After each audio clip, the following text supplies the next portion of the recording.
Hi everybody, Louise here.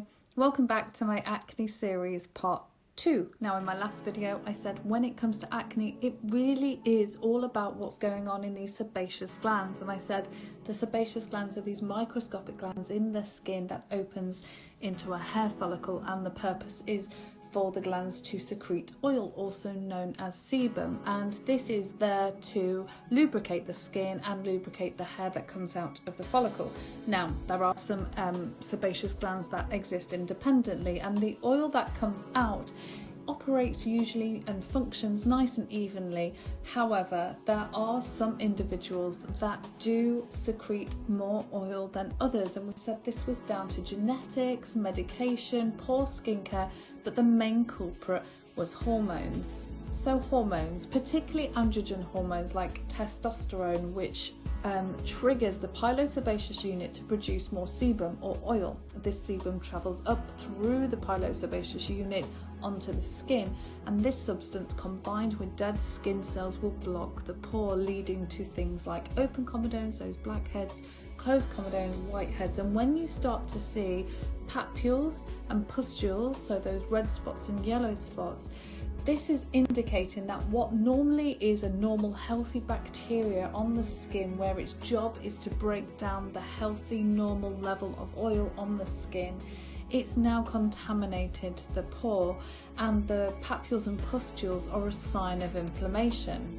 This process really does trigger the skin to defend itself, so you're going to get white blood cells rush into the area, melanin rush into the area, and this will lead to an evolution of acne, really, where you're going to get deeper cysts and nodules, post-inflammatory hyperpigmentation, all a sign of the skin trying to defend itself. And this really is a favourable condition for the bacteria to thrive and grow. And of course, another reason for your acne could be the mask wearing and the PPE that you've got on your face, but I will do a separate video on that because it does warrant a separate conversation. But this series of videos that I'm doing in the acne series really is about those of you that have a predisposition to acne, even if it is just the menstrual throbbers that come once a month. So let's talk about the toolkit of tricks that I've developed over the years in my clinic when it comes to dealing with acne. And I like to give my clients a shopping list of the basics, really, that deal with the 4 main pathways of acne. So that's to reduce the oil production or the sebum production, to reduce the inflammation within the skin, to reduce the bacteria within the skin, and to normalize keratinization. And by that I mean to allow the dead skin cells to effortlessly exfoliate away from the opening of the pore. This exfoliation will reduce the future formation of comedones. So let's talk about cleansing. Sounds like a basic step, but you'll be surprised how many people get this step wrong. And if you get this bit wrong, it's really hard to get the rest of your routine right. Now, historically, if you think about the beauty industry, which is quite a harsh cleanser, and then you would need your toning step to balance back the skin's pH. Well, this is not ideal because potentially you're going to be damaging the skin's natural barrier function, so that's going to make your acne worse. So when I say a non-foaming, non-communogenic cleanser, what I mean is a very low foam, or using a surfactant within that cleanser that's plant-based, like coconut surfactants, or something very gentle. That's well pH balanced for the skin, not going to dry your skin out. So now you're going to need a moisturiser, possibly 2, a lighter format and a richer one, to allow you to be able to customise your skin routine based on where your skin is at within your acne journey. Now let's talk about a proper sunscreen, and I know this is a real heart sink for people who suffer with oily acne skin, because historically a sunscreen's claggy, shiny looking, it feels like it's blocking the pores, it doesn't leave a cosmetically pleasing finish. But actually, if you choose wisely, and there are some great ones out there now for acne skin, then not only will you be preventing your acne from getting worse in terms of those dark marks left behind from an old acne blemish, but actually you'll be starting your anti-aging journey in a real sensible way. So now let's talk about your actives within your skincare routine. Particularly for acne, you are going to need actives if you want to make a biological change within the skin. So keep it nice and simple. Start with just 2 to begin with. You want an anti-inflammatory tool, and this is really going to get a handle on those red blemishes, those papules, pustules, nodules and cysts. They all have an inflammatory component to them, so you really want an ingredient in there to get a handle on that, and also that's going to help deal with the acne that you've got in the here and now. So your second active is going to be your preventer. Now, at the core of every blemish, whether it's inflammatory or not, is a blocked pore or a comedone, hence why I talk about non-comedogenic products. And if you really want to get ahead of your acne, instead of just reacting to new blemishes as they come, then you really do need to unclog the pore.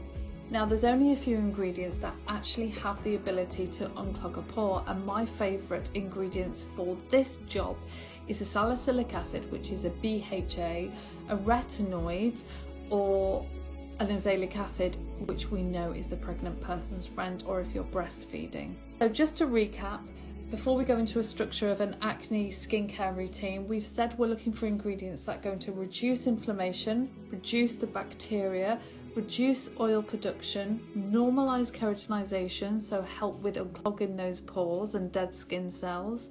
We're keeping our routine nice and simple. We need a shopping list, and we need a non-comedogenic gentle foaming cleanser. We need potentially 2 moisturisers, a lighter format and maybe a richer one as you progress through your acne journey. You're going to need a good SPF to prevent those blemishes, those dark marks, and also protect the skin. And you're also going to need 2 active steps to begin with. You're going to need an anti-inflammatory step and a preventer step. So now let's look at your routine. So your morning skincare routine for acne will look like this. Number 1, cleanse. Number 2 is your active step, and I would use your anti-inflammatory tool here. Number 3 is your moisturizer, and number 4 is your SPF. Nice and simple. And your evening routine will be cleanse, your preventer, which is your active step, and your moisturizer. So really simple.